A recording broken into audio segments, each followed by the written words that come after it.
Recently हमने अपना 77 independence day बड़ी धूमधाम से मनाया। आप सभी को पता है कि 15 अगस्त 1947 को हमारा देश आजाद हो गया। हमारे देश को आजादी दिलाने के लिए काफी क्रांतिकारियों ने अपना बलिदान दिया। तो आज हम बात करेंगे उन्हीं क्रांतिकारियों में से एक क्रांतिकारी की, जिसने इंडियन नेशनल आर्मी की स्थापना की, जिसने कहा तुम मुझे खून दो मैं तुम्हें आजादी दूंगा, जिसने फॉरवर्ड ब्लॉक की स्थापना की। जी हाँ, हम बात कर रहे हैं सुभाष चंद्र बोस की। इनके बारे में 1945 से 1950 के टाइम पर रहे ब्रिटिश प्राइम मिनिस्टर क्लीमेंट एटले का कहना था भारत को आजाद करने का मुख्य कारण सुभाष चंद्र बोस थे, ना कि महात्मा गांधी और ना ही पंडित जवाहरलाल नेहरू। क्लीमेंट एटले के अनुसार इन्होंने ही इंडिया को आजाद कराया। क्लीमेंट एटले ने ये सब जब कहा जब वो 1955 में हिंदुस्तान के दौरे पर आए थे। क्लीमेंट एटले बंगाल के गवर्नर चक्रवर्ती साहब के साथ बातचीत कर रहे थे। चक्रवर्ती साहब ने क्वेश्चन किया, जिस टाइम आपने हमारे देश को आजाद किया उस टाइम भारत छोड़ो आंदोलन भी बंद हो गया था। गांधी जी और कांग्रेस के बड़े बड़े नेता भी जेल में थे। सेकेंड वर्ल्ड वॉर आप जीत चुके थे, तो हिंदुस्तान छोड़ने में इतनी अफरा तफरी क्यों मचाई आपने? तब क्लीमेंट एटले का चौंकाने वाला आंसर था सुभाष चंद्र बोस। सुभाष चंद्र बोस द्वारा बनाई गई इंडियन नेशनल आर्मी और इंडियन नेशनल आर्मी के प्रति सेना का प्यार, इनकी वजह से हमने हिंदुस्तान को आजाद करना सही समझा। तो आपको पता ही है इंडियन नेशनल आर्मी की स्थापना सुभाष चंद्र बोस ने बहुत बड़ी बड़ी कठिनाइयों से गुजरकर की। सुभाष चंद्र बोस ने अपना पूरा जीवन देश के प्रति न्योछावर कर दिया। तो आज हम सुभाष चंद्र बोस जी के बारे में बात करेंगे। देखिए, मैंने कभी नहीं कहा मेरी वीडियो को शेयर करिए, बट मैं आज आपसे कहता हूँ कि मेरी वीडियो को ज्यादा से ज्यादा शेयर करिए, जिससे आपके छोटे बड़े भाइयों बहनों और दोस्तों को ऐसे क्रांतिकारी के बारे में जरूर पता चले, जिन्हें हमारे देश के कुछ बड़े बड़े लोगों ने इनके नाम और काम हम सबके सामने आने से रोकने की कोशिश की। इनके बारे में बहुत ही कम किताबों में लिखा हुआ है। तो शुरू करते हैं। सुभाष चंद्र बोस का जन्म 23 जनवरी 1897 को उड़ीसा के कटक में हुआ। ये कटक शहर उस टाइम बंगाल में हुआ करता था। इनके फादर जानकीनाथ बोस जो पेशे से वकील थे। सुभाष चंद्र बोस अमीर घर में पैदा हुए थे। उस टाइम लोगों पर साइकिल तक नहीं हुआ करती थी, तब इनके घर में कार थी। आप इससे अंदाजा लगा सकते हैं कि ये अमीर थे या गरीब थे। सुभाष चंद्र बोस बचपन से ही इंटेलिजेंट थे। घर में किसी चीज की कोई कमी नहीं थी। इनके फादर का सपना था बेटा आईसीएस इंडियन सिविल सर्विस की तैयारी करे और अधिकारी लेवल की जॉब करे। आज की डेट में सबसे टफ एग्जाम यूपीएससी का होता है। अब आप सोचो उस टाइम कितना टफ होता होगा। उस टाइम ये एग्जाम इंग्लिश में ही हुआ करता था। ये एग्जाम अंग्रेज ही कंडक्ट कराते थे और अंग्रेज ही इसमें पास हुआ करते थे। सुभाष चंद्र बोस ने अपने फादर के कहने पर 1919 में लंदन गए। इन्होंने इंडियन सिविल सर्विस की तैयारी की और अगले साल ही 1920 में इन्होंने सिविल सर्विस में 4th रैंक लाए। उस टाइम पर ऐसी शाही नौकरी पाना बहुत बड़ी बात थी। इन्होंने अपने घर पर खत लिखा कि मेरी 4th रैंक आई है। इनके माता पिता बहुत खुश हुए, पर सुभाष चंद्र बोस दुखी थे, क्योंकि इन्हें देश के प्रति प्रेम बहुत था। इनका ध्यान अपने देश को आजाद कराने की तरफ था। फिर इन्हें लगने लगा कि अगर मैं अंग्रेजों की नौकरी करूंगा तो देश आजाद कराने में कैसे मदद करूंगा। ये लंदन से वापस आए और इन्होंने घर पर बता दिया कि मैं अंग्रेजों की नौकरी नहीं करूंगा, मुझे देश को आजाद कराने में मदद करनी है। इनकी नौकरी चाकरी करते करते मैं देश को आजाद कराने में मदद नहीं कर पाऊंगा। इनकी माँ ने भी कहा कोई बात नहीं, जो तुम्हारा मन है वो करो, हमें तुम पर गर्व है। इनके माता पिता को इन पर हमेशा से गर्व था। इनके गुरु सियारदास ने भी कहा कि तुमने सही किया, अंग्रेजों की नौकरी नहीं की। ये एक अच्छे ऑडिटर भी थे। जब ये सभा में भाषण देते थे तो लोग इनकी बातों से प्रभावित होते थे। इनसे भारतीय युवा लड़के बहुत ज्यादा प्रभावित हुए। सुभाष चंद्र बोस 1923 में युवा कांग्रेस ब्रिगेड के लीडर बने। 1928 के कलकत्ता अधिवेशन की तैयारी का जिम्मा इन्हें ही दिया गया। ये पूरे देश में 1938 तक आते आते बहुत बड़े नेता के रूप में उभरे। 1938 में ये कांग्रेस के अध्यक्ष भी बने। इन्होंने सभी लोगों को सेना और संगठन बनाने की बात कही। जैसे ही सुभाष चंद्र बोस ने लोगों से संगठन और सेना बनाने की बात कही तो गांधी जी समझ गए कि सुभाष चंद्र बोस का रास्ता हिंसावादी है। सुभाष चंद्र बोस अंग्रेजों से युद्ध करके देश को आजाद कराना चाहते हैं और गांधी जी के विचार सुभाष चंद्र बोस के बिल्कुल अपोजिट थे। गांधी जी का मानना था कोई लड़ाई नहीं हो, कोई खून खराबा ना हो, अहिंसा के मार्ग से ही हमें देश को आजाद कराना है। गांधी जी सुभाष चंद्र बोस के विचारों से खुश नहीं थे। 1939 में जब दोबारा से सुभाष चंद्र बोस ने कांग्रेस अध्यक्ष के लिए चुनाव लड़ा तो इन्होंने सुभाष चंद्र बोस से कहा कि आप चुनाव मत लड़ो क्योंकि आप हिंसावादी हो। अगर आप चुनाव जीत भी गए तो कांग्रेस आपका साथ नहीं देगी। फिर गांधी जी ने अध्यक्ष पद के लिए पट्टाभाई सीतारामैया को सुभाष चंद्र बोस के अगेंस्ट खड़ा किया। सुभाष चंद्र बोस ने पट्टाभाई सीतारामैया को 203 वोट से हरा दिया। मतलब कि कहीं न कहीं महात्मा गांधी की हार हुई। ऐसा देखकर कांग्रेस की कार्यकारिणी के 14 लोगों में से 12 लोगों ने सुभाष चंद्र बोस के साथ काम करने से मना कर दिया। सुभाष चंद्र बोस ने गांधी जी से कहा, गांधी जी आपको क्या प्रॉब्लम है? ये सब आप ही करा रहे हो। गांधी जी ने कहा, तुम्हारा हिंसा का रास्ता है सुभाष, कांग्रेस तुम्हारा साथ नहीं देगी। ऐसा सुनकर सुभाष चंद्र बोस कांग्रेस छोड़कर चले गए और गांधी जी ने सुभाष चंद्र बोस को रोका भी नहीं। अब आप सभी सोच रहे होंगे गांधी जी और सुभाष चंद्र बोस एक दूसरे से जलते थे। जी नहीं, ऐसा बिल्कुल नहीं है। सुभाष चंद्र बोस गांधी जी की काफी इज्जत किया करते थे और गांधी जी भी कहीं न कहीं मानते थे कि सुभाष चंद्र बोस का भी रास्ता देश आजाद कराने में ही है। दोनों एक दूसरे की रिस्पेक्ट किया करते थे पर दोनों के रास्ते अलग थे। सुभाष चंद्र बोस का मानना था हिंसा करो, अंग्रेजों को मारो, कुछ भी करो, हमें आजादी चाहिए। गांधी जी कहते थे कि आजादी तो हमें चाहिए ही पर हमारा रास्ता भी पवित्र होना चाहिए। सेकंड वर्ल्ड वॉर का टाइम चल रहा था। सेकंड वर्ल्ड वॉर में जर्मनी, इटली, जापान एक तरफ और दूसरी तरफ ब्रिटेन, यूएसए, रशिया, फ्रांस एक तरफ। इस वर्ल्ड वॉर में ब्रिटिश हार रहे थे, मतलब कि अंग्रेज हार रहे थे। सुभाष चंद्र बोस समझ गए कि अब हमें अंग्रेजों के दुश्मनों से हेल्प लेनी चाहिए। सुभाष चंद्र बोस ने कहा कि दुश्मन का टाइम खराब है, यही मौका है अब इन्हें और कमजोर करने का। इन पर इतना तेज वार करो कि अंग्रेज यहाँ से भाग जाएं। इन्होंने अंग्रेजों के खिलाफ रणनीति बनानी शुरू ही की थी कि अंग्रेजों ने इनको जेल में डाल दिया क्योंकि अंग्रेजों को अब डर लगने लगा था कि कहीं ना कहीं सुभाष चंद्र बोस कुछ न कुछ बड़ा करने वाले हैं। अंग्रेजों ने जेल में इन पर बहुत अत्याचार किए। जब ये जेल से बाहर आए तो अंग्रेजों ने इनके घर पर सीआईडी लगा दी और इनके घर पर भी नजर रखी जा रही थी। सुभाष चंद्र बोस ने घर बैठे बैठे सोचा कि देश को ऐसे आजादी नहीं मिलने वाली। जो कांग्रेस वाले कर रहे हैं उन्हें करने दो। गांधी जी भी अपनी जगह सही हैं। उस समय सेकंड वर्ल्ड वॉर चल रहा था। सेकंड वर्ल्ड वॉर में दो तरह की लड़ाई चल रही थी। एक तरफ एक्सिस अलायंस और एक तरफ एलाइड पावर। एक्सिस अलायंस में जर्मनी, इटली, जापान थे।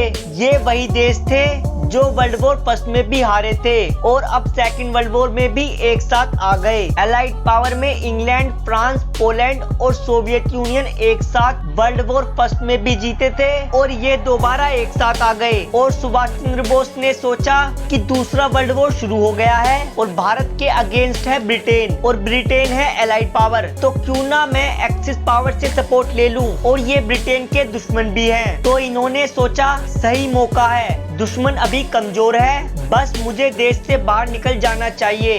अब मजे की बात समझिए। इनका मानना था तेज वो नहीं होते जो मौके का इंतजार करते हैं, बल्कि वो होते हैं जो सही मौके पर वार करते हैं। इन्होंने प्लान बनाना शुरू कर दिया।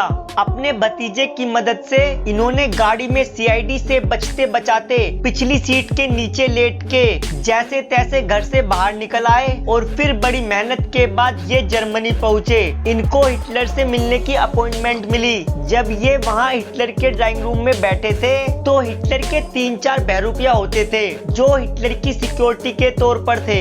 मतलब हिटलर को अपनी जान का हमेशा से खतरा बना रहता था, इसलिए उसने 3-4 बहरूपिया वो हमेशा अपने साथ रखता था। हिटलर का एक बहरूपिया बाहर आया, आके बोला, हेलो मैं हिटलर हूँ, और अपना हाथ बढ़ाने के लिए आगे बढ़ा। सुभाष चंद्र बोस जवाब देते हुए कहते हैं कि मेरा नाम सुभाष है, मैं भारत से आया हूँ और मैं आपसे नहीं, मैं हिटलर से मिलना चाहता हूँ। अंदर बैठा हिटलर हैरान। ऐसे ही हिटलर का दूसरा बहरूपिया आता है, हाथ आगे बढ़ाता है, हेलो मैं हिटलर हूँ। सुभाष चंद्र बोस कहते हैं, मैं सुभाष चंद्र बोस भारत से आया हूँ, मुझे आपसे नहीं हिटलर से मिलना है। अंदर बैठा बैठा हिटलर फिर से हैरान कि ये आखिर हो क्या रहा है, इसे मेरे बारे में कैसे पता चल रहा है। ऐसे ही 4-5 बार किया गया। लास्ट में फिर असली हिटलर बाहर आया और दूर खड़े होकर सुभाष जी को बोला कि बताइए क्या बात है, क्यों मिलना चाहते हैं। तभी सुभाष चंद्र बोस मुस्कुराते हुए आगे बढ़े, बोले, नमस्कार मैं सुभाष चंद्र बोस भारत से आया हूँ, मैं आपका बहुत बहुत धन्यवाद करता हूँ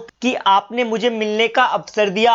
हिटलर फिर परेशान कि मुझे पहचान कैसे लिया। हिटलर बोला, पहले ये बताओ कि आपने मुझे पहचाना कैसे। आज तक दुनिया में कोई मुझे पहचान नहीं पाया। मेरे यही सारी कॉपी जो मेरे हिटलर के होते हैं दुनिया भर में घूमते हैं और मेरा सारा काम करते हैं, तुमने कैसे पहचान लिया। तो तभी सुभाष चंद्र बोस बोले कि मैं आपसे मदद मांगने आया हूँ, मैं आपकी चौखट पर आया हूँ और आपका स्वभाव गर्वात्मक होना चाहिए, थोड़ा गर्व वाला। आपके कॉपीराइट पहले ही हाथ आगे बढ़ा देते थे जिससे मैं समझ जाता था। हिटलर सुभाष चंद्र बोस की बुद्धिमत्ता से बहुत ज्यादा प्रभावित हुआ। उन्होंने कहा कि मैंने आज तक इतना इंटेलिजेंट व्यक्ति कहीं नहीं देखा। सुभाष चंद्र बोस से खुश होकर अपनी जो युद्धबंदी इन्होंने बना रखे थे, 4000 युद्धबंदी जो हिटलर ने अंग्रेजों से जीते थे, उनको उन्होंने फ्री कर दिया और वो वहां से आजाद हिंद फौज में सुभाष चंद्र बोस के साथ आ गए। हिटलर ने कहा कि देखो, आप अगर आगे बढ़ना चाहते हो और अंग्रेजों को हराना चाहते हो तो आपको जापान की हेल्प लेनी चाहिए। जापान आपकी मदद करेगा और जापान भी अंग्रेजों के खिलाफ है। सुभाष चंद्र बोस हिटलर की बात सुनकर खुश हो गए। सुभाष चंद्र बोस को हिटलर ने अपनी प्राइवेट बड़ी पनडुब्बी दी। उस पनडुब्बी में कम से कम 90 दिन लग गए। पनडुब्बी से सुमात्रा द्वीप पहुँचे, फिर सुमात्रा से ये प्लेन से टोक्यो पहुँचे। वहाँ पहुँचने के बाद ये जानते थे कि जापान एशिया के अंदर अपना वर्चस्व के लिए लड़ाई कर रहा है, तो जापान के प्रधानमंत्री को जाकर इन्होंने मनाया। ये इतने इंटेलिजेंट लीडर थे, अपनी बातों से हर किसी को अपनी ओर अट्रैक्टिव कर लेते थे। जापान के प्रधानमंत्री से बोले, देखिए भाई साहब, एशिया तो एशियाई लोगों का होना चाहिए, ना कि बाहर के लोगों का। ये गोरे एशिया में कैसे आ गए। जापानी प्रधानमंत्री इनसे ये बात सुनकर, बात तो ठीक कर रहा है, एशिया तो एशिया के लोगों का ही होना चाहिए। सुभाष चंद्र बोस ने फिर से कहा जापान के प्रधानमंत्री से कि आपके भगवान बुद्ध हैं और हमारे यहाँ भी भगवान बुद्ध कितने पूजनीय हैं, तो उस लिहाज से हम भाई भाई हो गए। जापानी प्रधानमंत्री इनसे ये बात सुनकर और ज्यादा प्रभावित हुए। जापान के प्रधानमंत्री ने जाके पार्लियामेंट में अनाउंस कर दिया कि जापान पूरी मदद करने को तैयार है भारत की आजादी के लड़ाई में। सुभाष चंद्र बोस ने जापान में देखा कि इनका सिंगापुर के साथ जापान का झगड़ा चल रहा है, ये सिंगापुर में अटैक कर रहे हैं। सुभाष चंद्र बोस को मालूम था कि सिंगापुर में अंग्रेजों की 85,000 सेना सिंगापुर में है, उनमें से 45,000 तो भारतीय ही थे। तो सुभाष चंद्र बोस ने योजना बना रखी थी। उन्होंने जापानीज को मैसेज दिया कि जब तुम सिंगापुर में बम गिराओगे तो वहाँ साथ में पर्चे भी फेंक देना, और हर बम के साथ पर्चे फेंकोगे हवाई जहाज से तो उस पर्चे में लिखो, हिंदी में भी, तमिल में भी, अंग्रेजी में भी, कि तुम भारतीय कब तक अंग्रेजों के गुलाम बनके उनके साथ लड़ते रहोगे। सिंगापुर में भारतीय शामिल थे, जितने भी सिंगापुर में भारतीय शामिल थे जो भारतीय पर्चा पढ़ लेता था वो पीछे हट जाता था। सिंगापुर की सेना में विद्रोह चालू हो गया। इस तरीके से सिंगापुर हार गया और सिंगापुर भी जापान का हो गया। वहां जो 45,000 ब्रिटिश आर्मी के अंदर इंडियंस थे उनको जापानियों ने सुभाष चंद्र बोस को वापस कर दिया और सुभाष चंद्र बोस ने उन 45,000 सेना के साथ आजाद हिंद फौज बनाई। इस आजाद हिंद फौज में रास बिहारी बोस का भी बहुत बड़ा योगदान है। इसी आजाद हिंद फौज ने सबसे पहले भारत के नॉर्थ ईस्ट राज्यों से अंग्रेजों को खदेड़ना शुरू किया और अप्रैल 1944 में मणिपुर में तिरंगा फहरा दिया। ये देखकर पूरा देश हिल गया कि आखिर कैसे कैसे सुभाष चंद्र बोस ने आजाद हिंद फौज बनाई। पहले वो जर्मनी गए, फिर सुमात्रा और फिर जापान से अपनी आर्मी बनाई। अंग्रेज आजाद हिंद फौज के जोश को देखकर डर गए और अब आजाद हिंद फौज को और ज्यादा सपोर्ट चाहिए था। इसीलिए सुभाष चंद्र बोस और ज्यादा अपनी पावर बढ़ाने के लिए रशिया से हेल्प चाहते थे और ये वियतनाम से जब मॉस्को प्लेन से जा रहे थे तो रास्ते में ताइवान के एयरपोर्ट के पास इनका प्लेन क्रैश हो गया। एक और महान लीडर हमारे देश को छोड़कर चला गया। इस घटना से हमारे पूरे देश को बहुत बड़ा झटका लगा और अब अंग्रेजों ने आजाद हिंद फौज के एक एक लीडर्स को पकड़ पकड़ कर जेल में डालना शुरू कर दिया और उन पर देशद्रोह का विद्रोह चलाया गया। उनमें से सबसे इम्पोर्टेंट लीडर्स शहनवाज हुसैन, गुरबख्श सिंह ढिल्लो और पीके सहगल, इनको पकड़कर बहुत ज्यादा टॉर्चर किया जा रहा था। एक तरफ तो सुभाष चंद्र बोस का प्लेन क्रैश होना और दूसरी तरफ उनके लीडर्स को पकड़ पकड़ कर तंग करना, ये सब भारतीयों को सहन नहीं हुआ। ब्रिटिश रॉयल नेवी के अंदर जो भारतीय सैनिक थे उन्होंने बगावत कर दी। ऐसा देखा देख ब्रिटिश रॉयल एयरफोर्स के अंदर भी सैनिकों ने बगावत कर दी और अब बची ब्रिटिश इंडियन आर्मी, इन्होंने भी विद्रोह करना शुरू कर दिया। विद्रोह इतना ज्यादा फैलता गया कि भारतीय सैनिक जरा जरा सी बात पर अंग्रेजों से लड़ने लग जाते थे, जो कि भारतीय सैनिकों को अब लगने लगा एक तरफ सुभाष चंद्र बोस हैं जिन्होंने इतनी मेहनत की हमारे देश के लिए और एक हम हैं जो कुछ नहीं कर रहे हैं। भारतीय सैनिकों को अपने से ग्लानि महसूस होने लगी। भारतीय सैनिक जरा जरा सी बात पर अंग्रेजों को पीटने लग जाते थे और ज्यादा विद्रोह बढ़ता चला गया। कई बार लोग पूछते हैं कि सुभाष चंद्र बोस ने क्या किया, तो उन्होंने यही किया है। पहले क्या होता था, पहले पूरे देश में लोग बोलते थे कि यहाँ भी थप्पड़ मारो और इस गाल पर भी थप्पड़ मारो, और अब क्या हो रहा था कि इंडियन सेना ने इतने थप्पड़ मारे कि अब अंग्रेजों को लगने लगा कि अब हमारा यहाँ रुकना सही नहीं है और इस तरीके से अंग्रेजों ने भारत को छोड़ने में बहुत जल्दी मचाई। तो इस तरीके से हमारे देश को आजादी मिलने में सुभाष चंद्र बोस जी का बहुत बड़ा योगदान है। तो अब आप समझ गए होंगे कि हमें आजादी कितनी मेहनत के बाद मिली है। तो इसी के साथ हम अपनी वीडियो को विराम देते हैं। वीडियो अच्छी लगी हो तो वीडियो को लाइक, सब्सक्राइब और शेयर जरूर करें। जय हिंद, जय भारत।